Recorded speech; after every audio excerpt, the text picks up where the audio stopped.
Bienvenidas y bienvenidos estudiantes de cuarto de secundaria a su programa. Perdón, esperen un segundo. ¿Qué hacen estos binoculares acá? Qué raro, hace tiempo que no veía unos. Acá dice para Yaremis, pero no dice de parte de quién. Además viene con instrucciones de uso. La leeré. Estimada Yaremis, estos son los binoculares marca 2021, hechos especialmente para el Bicentenario del Perú. Estos te servirán en las diferentes materias que estudies. El alcance que ellos tengan dependerá únicamente de ti y de cuánto aprendas en cada clase. No olvides utilizarlos con mucha responsabilidad y sabiduría. ¿Qué? No lo puedo creer, pero ¿qué querrá decir esta carta?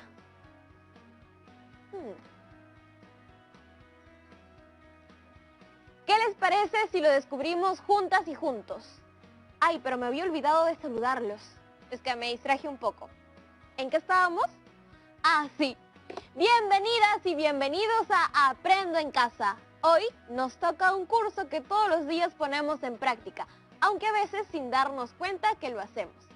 ¿Saben de qué les hablo? De matemática, claro. ¿Recuerdan lo que vimos la clase pasada?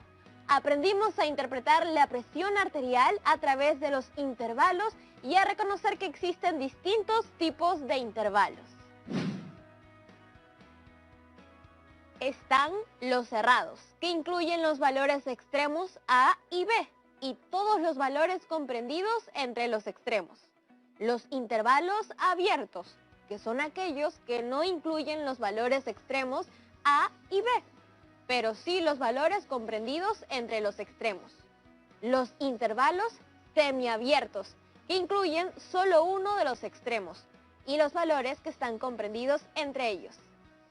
Mientras que el otro extremo queda excluido. Finalmente, los ilimitados, intervalos en los que solo uno de los extremos está determinado, puede ser A o B, mientras que el otro es infinito, sea negativo o positivo. En el programa pasado también aprendimos cómo calcular el índice de masa corporal, pero sobre todo entendimos que los intervalos no solo sirven en temas médicos, sino que nos pueden ayudar a interpretar horarios, distancias, temperaturas, etc. Muy interesante. Y bien, toda esa inquietud por aprender a calcular la presión arterial fue porque mi tía sufre de hipertensión y mi primo me ha enviado sus resultados de los últimos 3 meses. Por eso quiero hablar con la profesora Janet Suárez para que me oriente qué hay que hacer. Hola Yaremis, ¿cómo están chicas y chicos de cuarto y secundaria? Estamos muy bien, profesora Janet, con mucho entusiasmo porque esta semana ha sido de harto aprendizaje y también porque estamos celebrando las fiestas patrias. Y hoy, más que nunca, el país necesita que estemos unidas y unidos para salir adelante. Qué bonito lo que dices, Yaremis. Y hablando de salir adelante, ¿cómo te ha ido esta semana? Felizmente, todo muy bien, excepto porque ando un poco preocupada por mi tía Rosa, que sufre de prehipertensión. Lo entiendo. Es normal que nos preocupemos por nuestros seres queridos. Y es una muy buena iniciativa que hayas querido aprender a interpretar los valores de la presión arterial. ¿Qué les parece a todas y todos en casa si hacemos un repaso rápido como para recordar cómo era? La presión arterial se mide a través de la presión sistólica, que es la cifra que aparece en la parte superior del tensiómetro y que nos indica la fuerza que está ejerciendo nuestro corazón mientras late. La presión diastólica, por su parte, es aquella que está debajo y representa la cantidad de presión que hay en tus arterias entre un latido y otro. Claro, y también aprendimos que para tener una presión arterial normal es necesario mantener la presión sistólica entre 90 y 120 y la diastólica entre 60 y 80. Muy bien, Yaremis. La razón por la que la llamé es porque quería contarle que mi primo ya me envió los resultados de los últimos 3 meses de mi tía y necesito saber qué se hace en estos casos. Veamos los resultados. Estos son los resultados de mayo, junio y julio. Vamos con el primero, mayo. Su presión sistólica se registró desde 142 hasta 150 y su presión diastólica estuvo desde 81 hasta 95, es decir, su presión estuvo alta. Profe, ahora que me pongo a pensar, quizás mi tía se descuidó un poco en mayo porque en ese mes fue su cumple, el 19 si no me equivoco, y aunque no lo celebró por la cuarentena, sí que se comió muchas cosas que no debía. Claro que sí, ese puede haber sido uno de los factores. Otro también puede ser porque en estos meses todos hemos tenido menos actividad física. Sí, yo creo que puede ser eso, porque si vemos el mes de junio, su presión mejora un poco. Estuvo desde 133 hasta 145 y su presión diastólica estuvo desde 88 hasta 91. ¿Ves lo importante de cuidarnos con las comidas? Debemos comer frutas, verduras, reducir nuestro consumo de sal, nada de alcohol ni cigarro. Y todo eso mezclado con actividad física. Nos ayudará a mantener una presión arterial dentro de lo normal. Hay que mirar de nuevo. En julio, su presión sistólica varía desde 122 hasta 138 y su presión diastólica se encuentra desde 78 hasta 89. O sea que en julio mejoró aún más. Pero teniendo en cuenta el cuadro para el diagnóstico, tratamiento y control de la enfermedad hipertensiva que las chicas y chicos en casa pudieron conocer el programa pasado, necesito saber en qué categoría de presión arterial se encuentra mi tía, entre mayo y julio. Lo que debemos hacer es determinar el intervalo de las mediciones que coinciden entre los 3 meses. Para lograr eso, primero debemos determinar el intervalo de la medición arterial de tu tía por cada mes. Listo, yo me encargo. En mayo, la presión sistólica fue desde 142 hasta 150 y la diastólica fue de 81 hasta 95. Ahora, si lo represento en expresiones textuales de la tabla, sería de la siguiente manera. En mayo, la presión sistólica varía desde 142, que es el extremo izquierdo, hasta 150, que es el extremo opuesto, mientras que la presión diastólica va desde 81 hasta 95. En ambos casos, se considera un intervalo cerrado, porque incluye los valores de cada extremo. ¿Qué te parece si hacemos lo mismo con junio y julio? Entonces, su representación textual sería de la siguiente manera.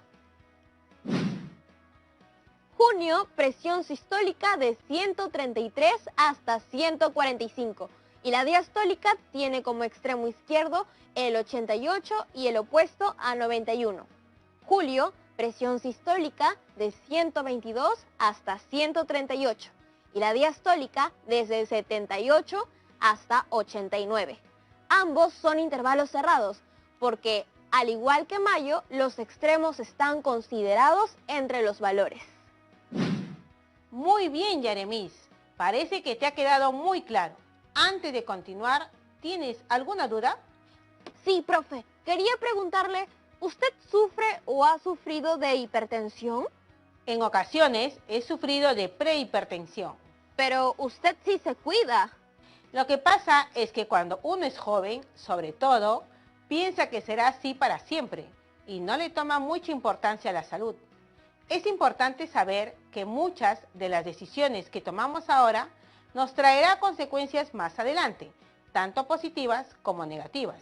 La otra vez estaba viendo las fotos de mi mamá cuando era joven.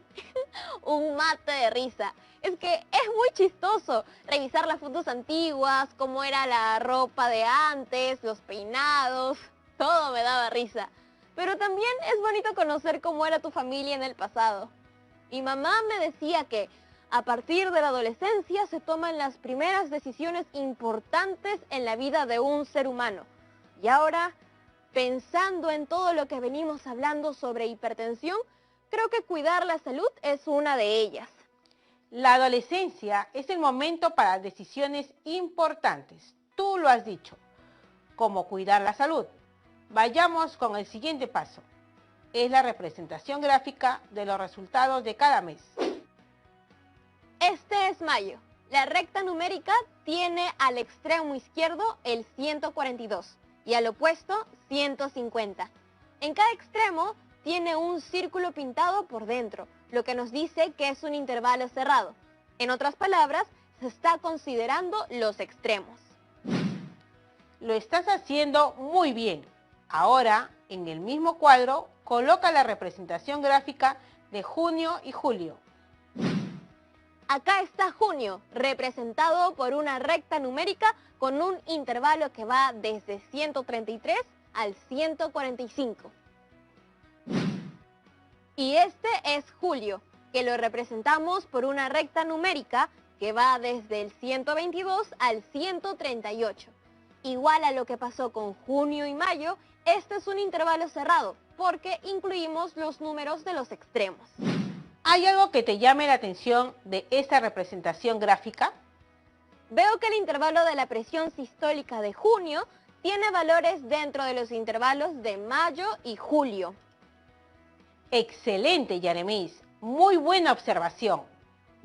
Eso se llama intersección de intervalos, que consta de los números que están en ambos intervalos. En este caso veo que hay dos intersecciones, una entre los meses de mayo y junio y la otra entre los meses de junio y julio. Te voy a mostrar cuál es su representación conjuntista. Tomen nota de esto en casa y tú también, Yaremis. La intersección de dos intervalos A y B está formada por todos los números reales X, tal que X pertenece al intervalo A y al intervalo B. De esta manera, a través de la intersección de intervalos, podremos determinar en qué categoría se ubica la presión arterial de tu tía, tomando en cuenta los meses ya mencionados.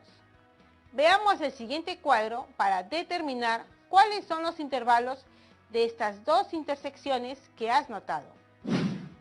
Durante mayo y junio, la presión arterial de mi tía ha coincidido desde 142 hasta el 145, mientras que entre los meses de junio y julio lo hizo desde 133 hasta el 138. Ambos intervalos cerrados tienen como extremos esos números. ¿Y cómo se expresa simbólicamente? El intervalo correspondiente al mes de mayo lo representaremos con la letra A, mientras que al intervalo de junio con la letra B y julio con la C. Entonces, la intersección del intervalo A y el intervalo B es igual al intervalo cerrado de extremos 142 y 145. De la misma manera, la intersección de los intervalos B y C es igual al intervalo cerrado de los extremos 133 y 138. ¿Qué te parece hasta el momento? Me gusta, siento que estoy aprendiendo algo que me va a servir mucho. Por cierto, Yaremis, ¿por qué tienes unos binoculares contigo? Me había olvidado de ellos. Profesora, tengo una gran idea, pero antes de decírsela, vamos a unos comerciales. Ustedes en sus casas también, no se muevan porque ya volvemos con Aprendo en Casa. Nos la jugamos con todo, como debe ser.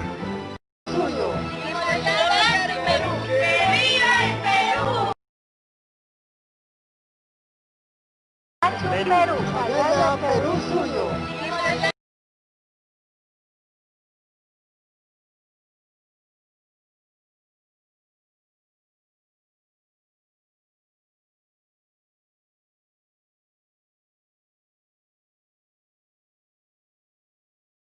Estamos viendo Aprendo en Casa, secundaria.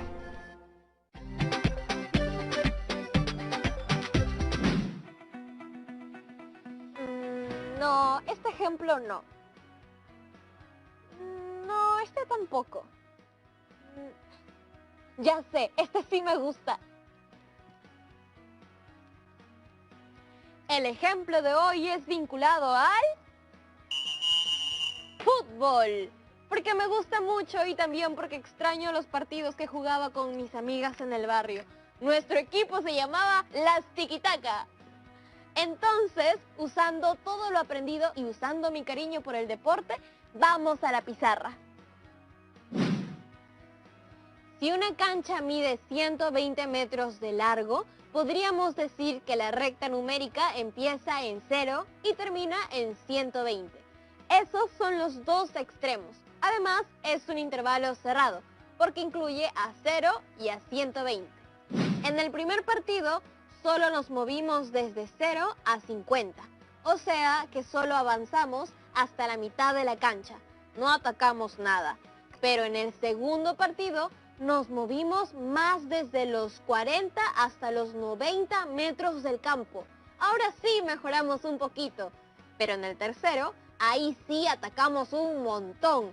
Nos movimos desde los 60 hasta los 120 metros. Y claro, también metimos un gol. Esta sería su representación gráfica. Y estas son las intersecciones de intervalos en el primer y segundo partido y la otra en el segundo y tercer partido. Muy bien, Yaremis. Veo que estás usando tus propios ejemplos. Con usted se aprende bien chévere y eso nos permite usar ejemplos sencillos y cotidianos. Eso me gusta. Entonces, habíamos visto los intervalos correspondientes a los meses en que tu tía se midió la presión. Ahora, lo que tenemos que hacer es revisar el cuadro de categorías para ver en qué estado está su presión. La presión sistólica de mi tía en mayo y junio tiene como extremos 142 y 145. Por lo tanto, está en la categoría de hipertensión estadio 1. Y en los meses de junio y julio, su presión sistólica tiene como extremos 133 y 138, o sea, está en prehipertensión. Eso quiere decir que en el periodo entre los meses de mayo y julio, tu tía estuvo dentro de las categorías de prehipertensión e hipertensión estadio 1. Si bien ha mejorado, dile que tenga mucho cuidado. Sí, profesora Janet. Hablaré con ella de todas maneras. Muchas gracias por el consejo. Muy bien, Yaremis. ¿Qué te parece si ahora haces lo mismo con la presión diastólica? Y en casa también, chicas y chicos, anímense. Muy bien. La presión diastólica de mi tía en mayo fue de 81 a 95 y lo representamos con la letra A. En junio de 88 a 91 y lo representamos con la letra B. Y en julio fue de 78 a 89. Lo representamos con la letra C. Y como vemos en la recta numérica, en este caso la intersección es de los tres intervalos, cuyos extremos son 88 y 89. El gráfico final corresponde a la intersección de los tres intervalos. Es correcto. Para calcular la intersección entre los intervalos A, B, C, primero hay que resolver el intervalo A, B. El resultado ahí se intersecta con el intervalo C, lo que nos da como resultado el intervalo cerrado con extremos 88 y 89. Ahora toca revisar el cuadro de categorías para ver cómo está mi tía con la presión diastólica. Se encuentra en prehipertensión. Así es. Como te dije hace un rato, es importante que se cuide mucho. Entrar en una hipertensión de estadio 1 es muy peligroso para su salud, porque el estadio 2 ya podría tener consecuencias fatales. Es por eso que también nos va a servir de mucho enfocarnos en cuáles son las categorías que nos mantienen lejos de cualquier riesgo de muerte. ¿Cuáles crees que son esas, Yaremis? Sin duda la categoría normal y quizás también la de prehipertensión.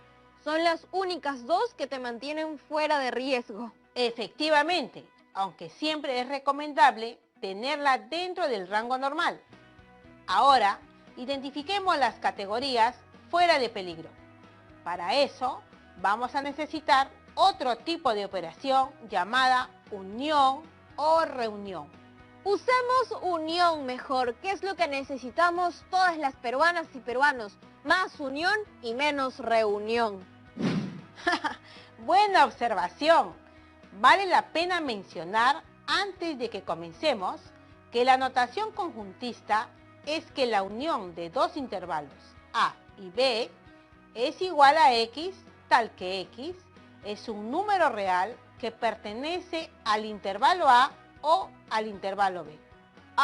Sonó difícil eso. Vamos por partes. Enfoquémonos en los intervalos de las categorías normal y prehipertensión. Para ello vamos a denominar los intervalos de la categoría normal como N y a los de prehipertensión como P. La unión del intervalo N y el intervalo P para los valores de la presión sistólica es igual al intervalo abierto en 90 y cerrado en 139. De la misma manera, con la presión diastólica, la unión entre el intervalo N y el intervalo P para los valores diastólicos es igual al intervalo abierto en 60 y cerrado en 89. En este caso, lo que debemos hacer es tomar los valores extremos de ambos intervalos, considerando siempre el tipo de intervalo que es. Eso quiere decir que para conocer la unión de los intervalos de dos categorías, solo debo unir sus extremos y esos serán los valores que busco, ¿correcto? Así es muy sencillo. Por eso, en el caso de la presión diastólica, sabemos que un extremo es 60 y el otro es de 89. ¿Cómo les ha ido hasta el momento a las y los estudiantes de cuarto de secundaria? Espero que muy bien. Y si no, no hay nada de qué preocuparse. Volveremos a utilizar más ejemplos. Entonces, hasta el momento hemos aprendido dos tipos de operaciones, la intersección y la unión. Pero aún existen más. Por ejemplo, la diferencia de intervalos, donde los intervalos A menos B representan a todos los elementos del intervalo A que no pertenecen al intervalo B. Creo que ahí sí me perdí, profesora Janet. ¿Me ayuda a entenderlo mejor? Claro, usemos la presión arterial de tu tía durante los meses de mayo y junio. Si quisiéramos calcular la presión sistólica de junio, pero no de mayo, lo que hacemos es junio, representado con la letra B, menos mayo, representado con la A. Así, podremos calcular la diferencia siendo un intervalo cerrado y teniendo como extremos el 133 y el 142. ¡Qué interesante todo lo que hemos aprendido hoy, profe! ¿Por qué no utilizas tus binoculares una vez más? Quizás podamos encontrar otro ejemplo más. No sé, profesora. Y si se gastan, aún quedan muchas clases más por venir. Aunque acá dice que pueden ser utilizados hasta el 2021. Ya, pues usémoslo una vez más. Uy, ese no. Uy, ese tampoco. Uy, ese sí lo podemos usar, pero para otra ocasión. ¡Ah! Ya está, lo encontré. Usemos de ejemplo los horarios del banco. Si el horario de trabajo en una agencia de banco está partido en dos turnos, uno de 8 a.m. hasta las 3 p.m. y el segundo turno desde las 12 del mediodía hasta las 7 p.m. ¿En qué horarios no coinciden todos los trabajadores de la agencia? ¿Qué clase de operación tendré que hacer ahí? Esto lo haremos con otro tipo de operación de intervalos, llamado la diferencia simétrica de intervalos. Una operación que resulta en otro conjunto cuyos elementos son aquellos que pertenecen a alguno de los dos conjuntos iniciales sin pertenecer a ambos a la vez. Si te pareció un poco confuso, no te preocupes, veámoslo. Esta es su notación conjuntista. Revisemos los turnos de trabajo que tiene esta agencia. Por la mañana es de las 8 horas hasta las 15 horas. El segundo turno, el de la tarde, empieza al mediodía y termina a las 19 horas. Luego, los intervalos los representamos gráficamente en la recta numérica, teniendo como extremos las 8 y las 19 horas. Si tenemos en cuenta que la diferencia simétrica es el intervalo cuyos elementos no pertenecen a alguno de los intervalos iniciales, sin pertenecer a ambos a la vez, eso nos da como resultado lo siguiente. En esta gráfica vemos que los horarios donde no coinciden todos los trabajadores de la agencia bancaria es de 8 a.m. a 12 de mediodía y de las 15 a las 19 horas. De verdad que los intervalos pueden ser aplicados a todo. Ahora ya sé que puedo contar con ellos no solo para mi cuidado y el de mis seres queridos, sino también para saber a qué hora hay más trabajadores en el banco, o también cuánto atacamos y defendemos con el equipo de fútbol. Muchas gracias por todo lo que nos ha enseñado, profesora Janet. No tienes por qué agradecer, Yaremis. Eso es lo que más nos gusta a todas y todos los docentes. Pero también da muy buenos consejos. Eso también es parte de nuestra vocación, acompañar y aconsejar a las y los estudiantes durante esta etapa de aprendizaje. Una etapa muy importante para crecer como seres humanos. El gusto ha sido mío y nos vemos pronto. Y para terminar, ¿qué les parece si recordamos rápidamente lo que hemos visto hoy día? Aprendimos distintos tipos de operación con intervalos: intersección, unión, diferencia y la diferencia simétrica, y también cómo podemos aplicarlos de distintas maneras a nuestras vidas. Ahora veamos cuál es el reto del día. Elaboren un horario que contenga todas las actividades que realizarás el sábado y coloca el tiempo programado para cada actividad mediante intervalos. Deberás hacer su representación gráfica en una recta numérica, colocando los intervalos de tiempo determinando cuánto le dedicas a actividades recreativas y ayudar en casa.